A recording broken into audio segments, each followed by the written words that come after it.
aí, galera, tô de volta, segunda aula dessa semana, tem mais um videozinho pra vocês aí, tá bom? Mas pra começar a aula, nossa famosa vinheta.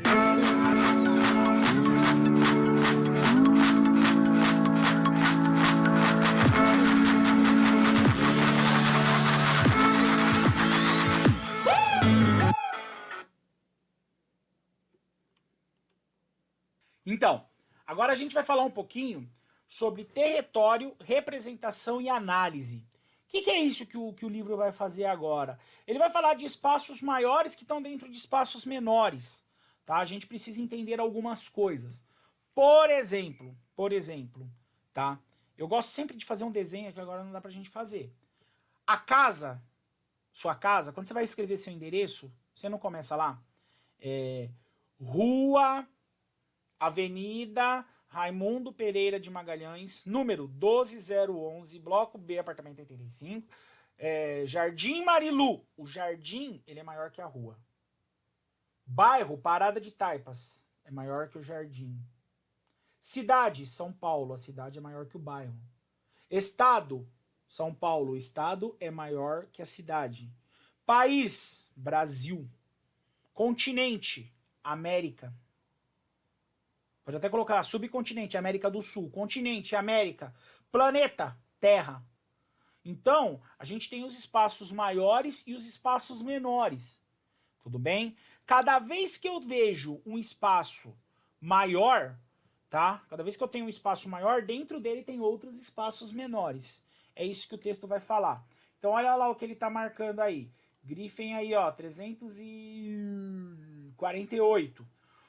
O município onde você vive, assim como o estado no qual está inserido, faz parte de espaços maiores, como o território brasileiro e o continente americano, tá? Cada vez que eu vou mexendo nesses espaços, galera, a minha escala vai sendo reduzida ou ampliada.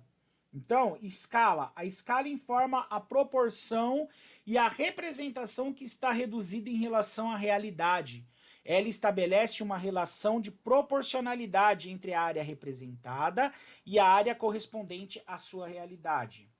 Vamos ver isso aqui, vamos tentar entender esse trem. Olha só, o livro pegou o exemplo lá do Pará. Eu gosto de começar de trás para frente. Olha só, no D, desenho D aqui, ó, ele mostra o seguinte. Essa escala, ó, cada 1 centímetro representa 340 quilômetros. Certo? Tá mostrando o Brasil. Aí ele vai diminuir. Ah, tá mostrando o mundo. Aí vai diminuir. Aí eu vou mostrar o Brasil. Tô aproximando. Cada 1 centímetro representa 630 quilômetros. Se você pegar uma régua, e medir aqui, pega a régua, e medir aqui, ó, cada 1 centímetro do meu mapa representa 630 quilômetros da realidade. Aí eu aproximei pro Brasil.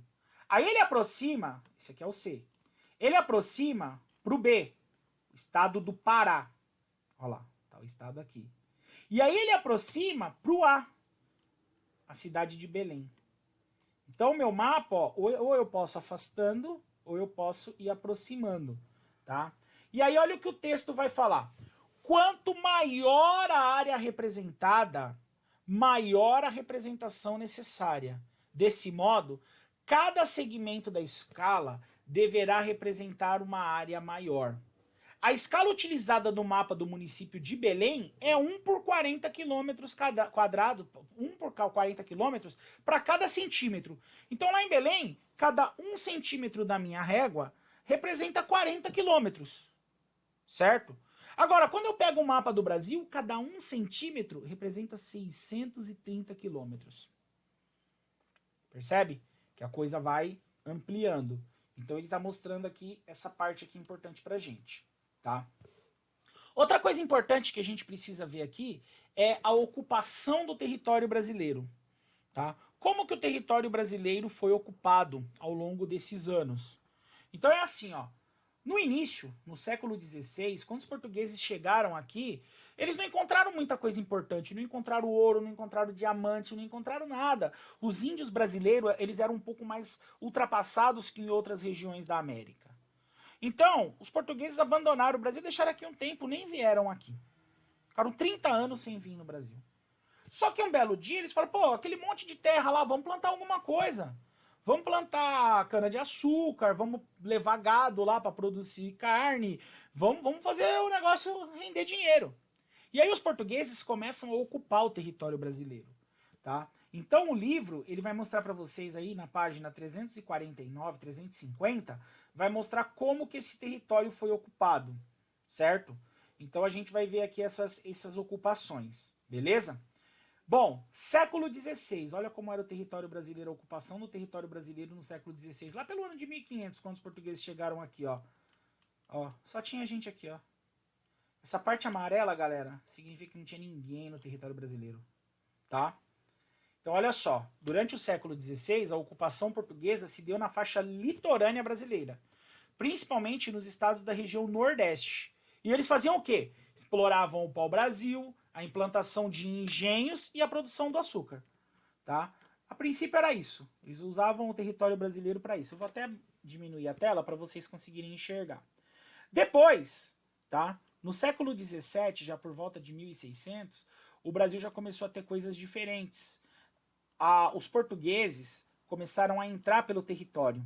Então, olha só, ó, a pecuária no Nordeste foi se estendendo, já foi ocupando mais espaços e teve uma grande ocupação na Amazônia, porque eles começaram a descobrir o que eles vão chamar de drogas do sertão. Quando eu falo em drogas do sertão, galera, não é droga não, são produtos que eles chamavam de drogas, tá? Cacau, para fazer o chocolate, urucum, que é usado na fabricação do coloral, tá? Então eles começam a ver que pô, na floresta tem uns produtos interessantes, e aí eles começam a entrar na floresta para ir buscar esses produtos que tinham lá. Então vamos ver aqui o textinho que fala aqui, ó. No século XVII foi marcado pela expansão e ocupação das áreas do interior da colônia. Para a expansão da atividade da pecuária e a criação de gado bovino, passaram a ocupar cada vez maiores e mais o cultivo de cana-de-açúcar, apresentando baixa produtividade. A Amazônia também passou a ser ocupada e explorada em razão, sobretudo, de produtos da floresta, chamados de drogas do sertão, como o cacau e o urucum. Já falei para vocês disso, tá? Aí na 351, no livro de vocês tá um na frente do outro, né? Que no meu aqui no computador não fica, tá? Aí ele vai falar um pouquinho do quê? Vai falar um pouquinho dos indígenas, da diminuição da população indígena no Brasil, tá? Coisa principal aqui, isso aqui é importante para a prova, hein? Vai falar o seguinte, que em 1500 tinha de 1 a 10 milhões de indígenas no território brasileiro. 1 a 10 milhões.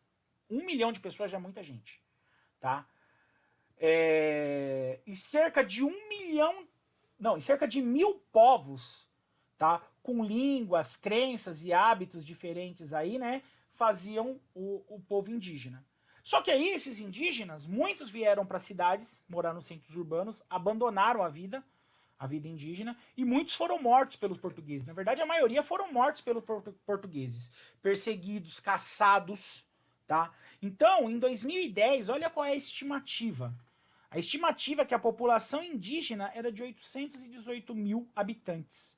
Tá? Cerca de 0,42% da população, não chega a 1% da população brasileira, a população de indígenas, certo? Então isso é uma coisa importante. Aí voltando lá no que eles estavam falando, tá? Na ocupação do território. Olha o que aconteceu no século XVIII. Século XVIII ali por volta de 1700, tá? 1700 e alguma coisa. Ó, mais gente, ó. A população brasileira, ó. Lembra lá daquele primeiro amarelo? O primeiro amarelo que a população tava aqui, ó. Não tinha ninguém. Agora, olha aqui, já estão entrando mais para dentro do território, tá? Agora vai começar a atividade mineradora, vai começar a mineração.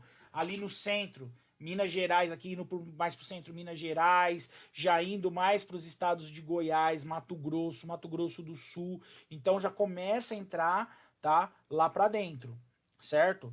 Olha lá o que fala o texto. A atividade mineradora teve início no século XVIII, com a descoberta de importantes jazidas de ouro e diamantes no interior do território, principalmente nas áreas dos estados de Minas Gerais, Mato Grosso e Goiás, certo? Aí, o outro aqui, que aí já vai para a formação já bem próxima, né? Já mais século XIX, 1800 e pouco, que aí o Brasil já vai começar a tomar as proporções, já vai entrar mesmo lá para o interiorzão da floresta e vai ocupar mais o território, certo? Então ele fala assim, ó, na produção agrícola do café passou a ser o principal produto brasileiro e a cultura do algodão na Caatinga, assim como a exploração da borracha na Amazônia, também fortaleceu nesse século.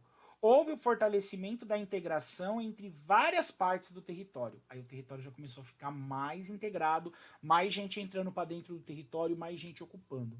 Mas essa integração mesmo, galera, ela foi aumentando, principalmente com a construção de Brasília, já aqui no século XX, ali meio do século XX, 1950.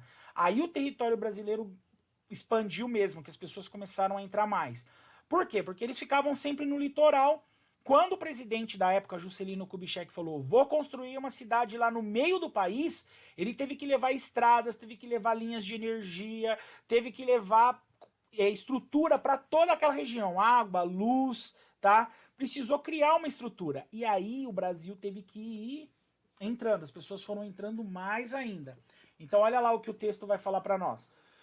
Século XX, o território brasileiro passou por algumas transformações, como a intensificação do processo de industrialização e urbanização, a expansão da atividade industrial, que se tornou cada vez mais expressiva na economia do país. Começa a chegar as indústrias. Incentivou o êxodo rural dos trabalhadores.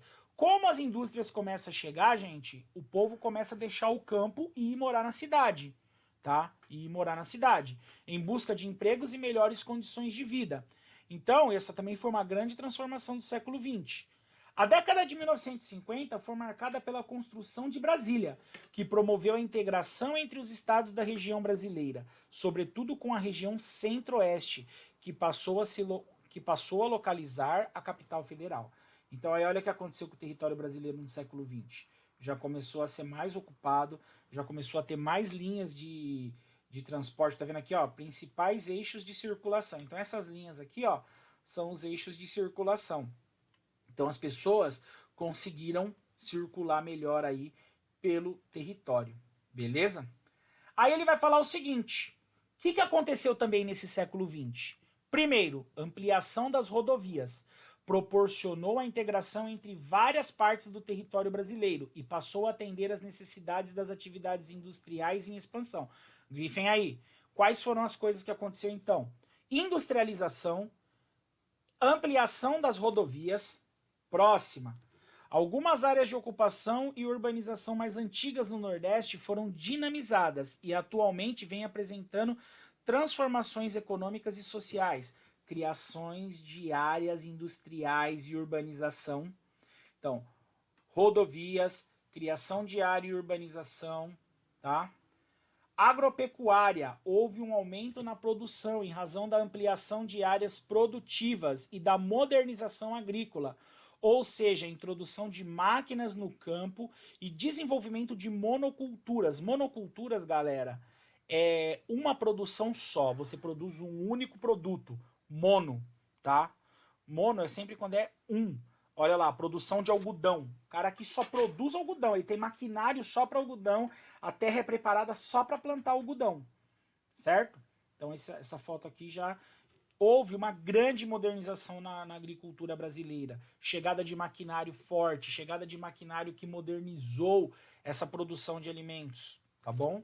Então essa foi um outro fator importante. E aí na 354 nós vamos para o segundo bloco de atividades. Belezinha? Galera, vou parar esse vídeo por aqui. Quero que vocês façam lá as atividades lá de trás. Essas atividades aqui, tá bom?